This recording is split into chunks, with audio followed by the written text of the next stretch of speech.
Like, especially when you consider the rumor, and it seems almost certain, is that Valde is the player coming into North. When you consider Valde comes from Heroic, a team that absolutely was, they were also a team, they're in the MSL Dignitas position now where you have to play with less talent, you have to have a structured style to make everyone's role work. If anything, Valde's used to that. So if I'm them, now's the ideal time for me to go back to structured CS, because look at who you've got in the team. Caedrel has played structured CS his whole career, you've got Valde coming in, MSL himself is there. Okay, let the other two have the more freedom if you want. Let AZ and Config be the guys with some freedom. But otherwise, let's go back to actually MSL using his brain to win the game, not just trying to set people up and then watching them fail. Is this Valde thing like confirmed yet? Like, is this like? I mean, there was literally a picture that had him picture in it, which they really badly sort of like here's what I've never understood, right? If you're going to black someone out, like, you know, silhouette them or whatever, why not just make them like have a belly or something? Just add some detail in. Don't make it literally so if someone goes, wait a minute, I can see who fits into this picture. Just start superimposing. I was gonna say start superimposing Doja on everybody. Okay, so they made a silhouette, or they. Well, I mean, the obvious joke there that you missed, Lauders, you missed the obvious joke there. The obvious joke is get a silhouette of Caedrel and put it in, and then everyone will go, well, obviously they're just trolling us. He'll never be in the team, will he? So, oh my god, Jesus. You know, I'm just saying, if you want to throw him off, then in fact, don't even make it hide him. Just make it like literally his Facebook picture, whatever it is. Just put that in there. I was gonna say they took a picture of Valde at the boot camp and then tweeted out, or they tweeted out with a black silhouette, but they forgot one of his shoes, and he like always wears these white Ultra Boosts, and someone matched it up with his Instagram photos and saw that it was his leg. It's 100% him. Why do you notice the white Ultra Boosts, Launders? I have an honest question, Launders, because I've noticed you released this Launders boxer fashion line. You've got these weird little fucking artist things, like these 9 prints that you've had. Yeah. Are you a fuckboy? Are you a little bit of a fuckboy? Next question. Reasonable, okay. This is the most depressing part about these roster changes from Gambit, is Zeus leaving, is there's no more pictures, awkward fucking pictures of like Zeus and Hobbit in bed shirtless. Like, we get no more of that. Oh, man, I lived for those pictures. Those were so good. There was a picture of him, like, selfie in the mirror where Hobbit was wearing a backpack and it looked like a dad taking his kid to school.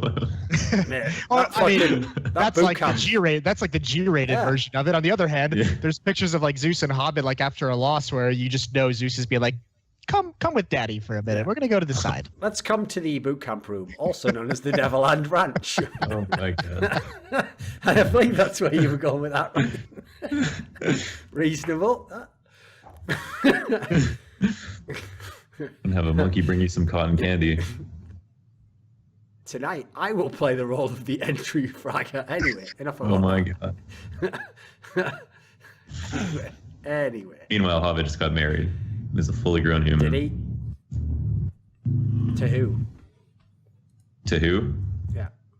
I don't think she's an esports. Also, apparently that's how shit goes down at CIS. You just have a wedding, and then during the wedding at some point, when all your teammates are there, you're like, by the way, you're cut. Like, what the fuck? It's like, yeah, well, see ya. Oh, and the coach is cut. Oh, fucking hell. Why are you talking about that at a wedding? I know. Could you imagine pulling Hobbit aside from the ceremony and being like, hey, listen, we got to talk about something important. We've got to figure out this Kane situation. If anyone here sees any reason these two women, this man and this woman, should not be married, Adrena stands up. Kane has to be cut. What's that got to do with anything? Kane's cut. Zeus said, what the fuck? He's the coach of the team. First time that Optic had won like a big best-of-3 series against European teams, and they've had, BO1 upsets, but that was like their first big win. And then after that, I think you saw what happens when Optic has a bad day. When they went up against Cloud9, and I mean, I don't know what the scores were for those maps, but if I remember correctly, they weren't close at all. Right? So we talked about when Cloud9 or Dig, has a little bit of an off day, they're 16-14, 16-13 overtime. Those maps weren't close. So I think they're a little bit more on the negative spectrum in terms of emotion. I know someone like Stanislaw doesn't really, he's kind of like Shroud in that when they put the webcam on him, it's very rare you're going to get a smile, laughing. It's very, very rare you'll see that from And he's their in-game leader, by the way. So when he shuts down emotionally, that's a fucking problem. Right. And that's been something that's been talked about for a long time. And if you remember, they did that whole, like, we're going to cut Stan and keep Daps. Okay, never mind, we're going to cut Daps and then keep Stan. I think part of that was because of the emotional element, where you have a player that can sometimes, if he goes quiet and he's your in-game leader, it's probably a bad day. and I think So you maybe kept that's the what guy that happened. does that? Wait, what? Yeah, because Yeah, and I think both. It's funny. I think in talking with Daps, he's also very kind of monotone. Very like I don't know that I've ever seen him celebrate. have you ever seen an interview with Daps? He's I basically the human equivalent of the flavor vanilla in ice cream. Some people like it, mate. Some people. Here's the thing: it's not usually people's favorite. Some people like it though. It's all right, isn't it? No one dislikes it that much. It's just ice cream, isn't it? It's not delicious though. There's no sprinkles there. There's no raspberry swirl. There's definitely no sprinkles, and I think right now that's kind of what that team is. If they go down, they're out. You know, like if they're down like 7-0 on a map, it's very rare they're going to climb back in because I think emotionally they check out. But I think that may have been a good pull for them. They could use somebody that maybe like a Peter to just be back there. Like I don't know if you guys remember. He's referring to Peter, the former CLG coach, PTR. not that guy who Yeah, has a busted foot and doesn't open NRG. No, I'm PTR. I am actually referring to What? PTR. What? PTR Wait a needs minute. to stand Wait a minute. behind- You literally want a male cheerleader like George Bush Jr. behind the fucking team, like. I'll tell you what, Excited. if there are- Be excited. What is this? Okay. Come on, hit me with it, Ryu. Give me the If theory. CSGO has male cheerleaders, I'm not watching any future events. What I was gonna say is, I think it might have actually been LG before LG kind of rose to Yeah, I think it was. Yeah. stature. Yeah, it was. That he was behind all the time. He was cheering. He was just like a positive guy. I think that maybe Optic could hire. I don't know if maybe they go the male cheerleader route or not. I don't know what that job description would look like, but Well, they're a team that when they start to lose. Why You is can it so pretty focused much on bet male not. cheerleaders? I mean, like, shouldn't there be equal opportunity here? You know, I mean, obviously Moses now will be like, "What about young boy cheerleader?" Fucking hell, right, okay. Jesus Christ. I see the trap, Moses. Keep. By the No, way, I disagree. this is an appropriate moment to ask this, right? When Wonder does like his style, I don't even think. Here's the thing, guys. I don't even think it's trash talk. I think that is just his sense of humor from talking to me in other scenarios. So my question is this. Right, he is amazing at trash talk because he does that thing that certain like combat sports people can do, where he just makes you believe that he believes it. If you know what I mean, you actually really do think that he thinks that like you were going to smash FPX or like in this series like, you're going to wreck the Shire. Does he actually believe it though? Do you think? Does he actually think when he's on his game he is the best? No, I mean, I think he's a very reasonable person. I think, Okay. yeah, I think he just has really good sense of humor and really good branding. Like he doesn't. He sells it always really do well. things He he's sells gonna the say. troll side really yeah, well. he does. He's really intelligent. So people can like really hate him for it or really love him for it. Sure. You know. So I think that's really. I love him for that. You know, like I like his humor a lot. So yeah, but you know, it's really crazy when it backfires. You know, like that this is gonna be the fastest international final you'll ever see. You know, and then it actually was the fastest international final you will ever see. That aged really well, right? So I know. Right, obviously people will know, like it's the famous meme of like craps and claps depending on whether he did bad and inted or he carried the game, right? And I would say that's one of those memes that like now it's just a meme. Like actually the last few years, even at the end of your time in G2, he got really good and he actually like shored up that part of his game and it became a way low weakness. But this first year you guys were together, he definitely fucking did that a bunch of times. But I remember some games where he would just die. Like the worst ever was, I would even say if people don't know, the comparison if you're a newer fan would be like Humanoid this last summer split. Like it was the same thing. They would just do stuff like in the game where you're watching, you're like, but he's got flash. Like, why doesn't he just flash that? But they don't. They just like walk in and get killed by the jungler. yeah, I'm weird not stuff. gonna lie. Give me some stories. Give me some prime like crap stories. You got to have some good ones. I don't know exactly, though, but I'm not gonna lie, you're right, because like me and Mickey were rewatching some of like older games from 2019, and like some of the things Rasmus was doing, like of course he's carried us a lot of times, he's carried us a lot of times, but some of the things he's done, like my eyes cannot believe what I'm seeing. You know, I'm watching the replay, and I'm like, you know, I'm in that game, but in the game I don't see what he does. Like I don't see the mistakes he does, you know, and I'm just thinking, okay, something must have gone wrong. But when I watch the replays 2 years later, I'm like, wow, he was really running us, you know, like at some points he was like really mercilessly running us down. So I think all of us were doing it, to be fair. We were taking turns.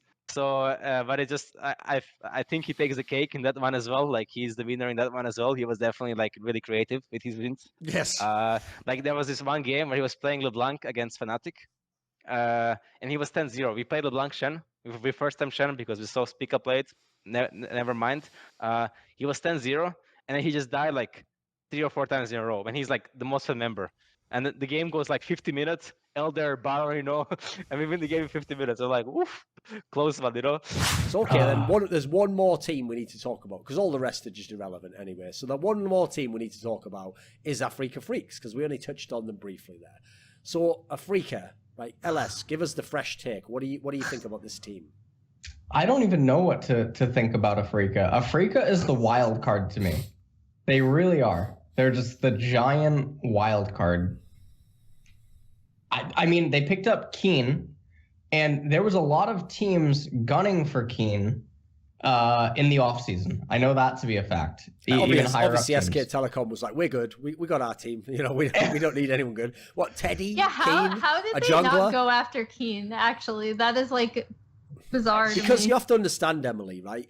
Because they got to the final of Worlds with a team that was even breaking down, Koma literally, his ego had gotten so great. His hubris was so great. He was literally like, I could coach anyone to the fucking LCK title. And they were like, come on, Koma, not anyone, surely. He was like, nah, fuck it. I'll pick up people from solo queue who aren't even considered like the best in solo queue. I'll take them as well. I'll make Wolf into a jungler. And then they're like, this is madness. What are you doing? He was like, I am SK Telecom. He's like fucking Emperor Palpatine at the end of like Revenge of the Sith or whatever. That's how far this motherfucker's gone. And guess what? You can't do all that shit. You actually need good players in League of Legends. Coach doesn't play the game, bro. He just coaches, doesn't he?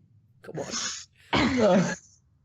It's mental, isn't it? It's like playing golf. He's trying to give himself a handicap of 5 or something. I mean, I would make a joke there, like his handicap isn't quite 5. But anyway, you see where I was going with that one, right? There was actually a bigger period in time around that summer. So the first one was with a UK organization. I joined like Smiley and Larsson, who were UK grinders for like the last 3 years. Okay. That was my first time role swapping, so I was pretty bad, I think, in competitive. And then randomly, this is before LDLC, Ninjas in Pajamas messaged me, and they were like, hey, we have a slot at EU Masters, but we don't have a team. Do you want to just play for us? And I was like, well, the only people I know are Smiley and Larsson, so hey guys, we lost the UK LAN in the finals. You just want to run back in EU Masters, see what happens? Right. And I mean, actually, I can be honest. Actually, fuck yeah, I don't care. So we got this EU Masters, we got out of groups, right? And we had 1 game left, but we'd already qualified. If we won this game, we would be the higher seed, and we would play against someone called Illuminar Gaming. Polish guys, yeah, Polish guys. They were fucking good. If we lost this game in the last best of 1, we would play against Penguins Mafia. Okay, so we thought, hey, Smiley, can you just push bot should lose the game? Yeah, accidentally put lose. any wards down and just like just push nonstop and die on purpose. Okay. So we might have happily lost that game, unfortunately. That's a shame. And then, what a shame. And then we got like so much beef on Twitter. Because people knew, right? No, people didn't know, but they were like, wow, this team is so shit. They thought you were just actually bad, right? That's even worse. I remember there's a jungler who, it was Movistar Riders we were playing against, and they had like Kleibai, Jeskla, Bluerzor, and they were going to Twitter and they were like, oh, Caedrel's roll swap is so bad, didn't cover bots. And I was like farming my top side on purpose, like, yo, Smiley, keep dying. And we picked like Caitlyn on purpose to just lose the game. And then we got to the quarterfinals and we 3-0'd Penguins Mafia, easy win. And then Movistar lost to the Illuminar Gaming team. Yes. It was great.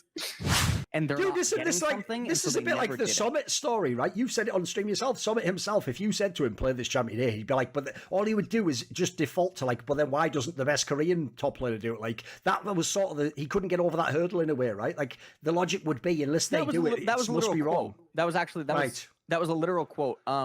When in January, when I had asked him to play certain champions, he actually said, he listed several top laners in the world that were, are obviously very good at the time. And he said, why don't they play it if these champions are good?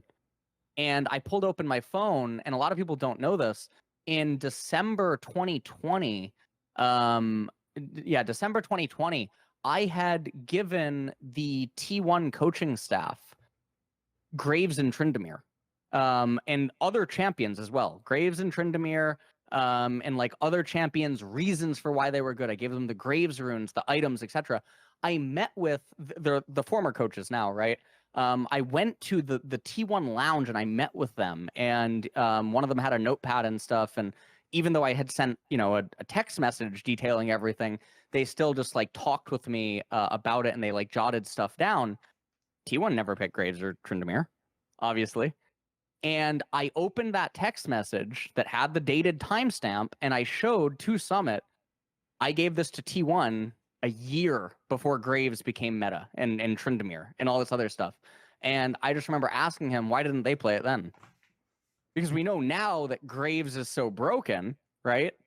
Graves is everywhere. He's pick or ban. You have to play Graves. He's multi-flex, right? He has the lifesteal build and he has the lethality build, right? Look at Tryndamere. He's everywhere. Nothing happened. Why weren't they being played? And he didn't have a response for me. He didn't have a response when he saw the text message. And the text message got passed around to the other Koreans too. So that, like, I'm not just lying. That I talked about these champions way before they showed up in pro play. Yes. Just to rewind, since you also mates with him then, right, give me some thoughts on who Larsson was now compared to who he is today. Because, for example, like, I'll have to say this, mate, even though once he got to the, like, LDLC level, I do remember, or not LDLC, whatever team he was on. Was he on LDLC? No, he was obviously on the Rogue Academy team, sorry, yes. He was on, yes, exactly, right. When he was at this level, I did hear hype about him. People did say he's supposed to be like one of the next top mids. But actually, he wasn't one of the names I used to hear back in the Season 8s and the Season 7s. And so I wonder, like, was he actually a talent back then? Because one thing that's weird is, now he's got this narrative of like he was a choker or something. People will misunderstand. Sometimes choking or underperforming in the game isn't the same as what your personality is like outside of the game. Like, you know this. He's a mad cocky guy. Like, he definitely is not a guy who lacks for confidence. The joke is, guys, look, he might not say it because he's smart enough to know people will hate on him. Of course, he thinks, by the way, seasons he's been better than Perks or something. So you just have to just know this guy, but he's smart enough not to say it is the key thing. So who was the Larsson back then, and who's he become? He was just as cocky as he is now. Back then, he would always like finish a lane phase or a scrim, and he'd be like 0-2, and be like, yeah, that guy's shit anyway. Like, it'll never happen again. If this was stage game, he'd be fucked. But he was really young. He was about 16, 17. Good old Larsson. But he was stuck in Diamond 1, and he was stuck in Diamond 1 for like 3 years, and he even renamed his account to like D1 King or like the Master Tier Jailer. And he was just, every time I looked at his account, I saw him in Diamond 1, and we were scrimming like good mid laners, high challenger, almost pro players in the LCS, like top tier ERL mid laners, and he was doing really good.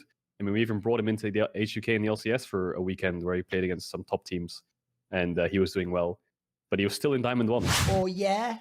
You and whose army? Well, how about the Skrilluminati for one? They're the people who support my content. This video was kindly supported by The Concept, Matt, Pugnatio, Rajcula, Toucan, Jensen Goh, Tosh, Jasun, Banediesel, Animosity, and you know it, everyone does. A special thanks goes out to my main man, Jerky's Minion, for the long-term support.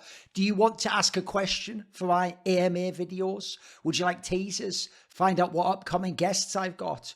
You want to suggest a topic or a guest? Maybe you want to be part of one of those 1 hour lengthy online discussions I do where the topics are set by you. Well, if any of these perks or more tickle your fancy, I think you know what to do by now. Put your money where your mouth is and join the Skrilluminati, where Patreon link in the description below.